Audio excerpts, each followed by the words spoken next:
নিষেধাজ্ঞাকে অমান্য করে নতুন বছরকে বরণ করল রাজধানীবাসী।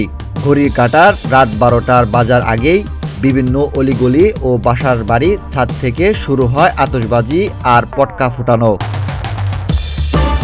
রাত 11টা বাজার আগেই শুরু হয় নতুন বছরকে স্বাগত জানানোর নানা আয়োজন। রাজধানীর অলিগলি, মহল্লা, সড়ক আর বাসার ছাদে নতুন বছরকে স্বাগত জানানোর আয়োজন মেতে ওঠেন সব বয়সী মানুষ। পরিবারের মানুষ নিয়ে নতুন বছরকে স্বাগত জানান তারা। এ সময় বিভিন্ন বাসার ছাদ থেকে ফানুস উড়াতেও দেখা যায়। রাত 10টা বাজার পরই এলাকা আতশবাজি ফোটানো শুরু হয়।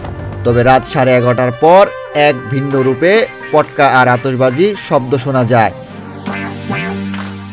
এদিকে নতুন বছরের রাতে ভিন্ন চিত্র দেখা গেছে ঢাকা বিশ্ববিদ্যালয় ক্যাম্পাসে। বিশ্ববিদ্যালয় ক্যাম্পাসে প্রবেশ কড়াকড়ি থাকার বাইরে কেউ ক্যাম্পাসে প্রবেশ করতে পারেনি।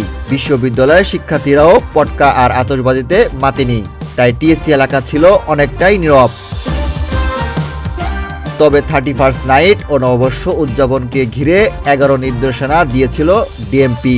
এর মধ্যে 31st নাইট ও ইংরেজি নববর্ষ উপলক্ষে ঢাকা মহানগর এলাকায় যে কোনো ধরনের আতশবাজি, পটকা ফোটানো ও ফানুস উড়ানো নিষিদ্ধ করা হয়।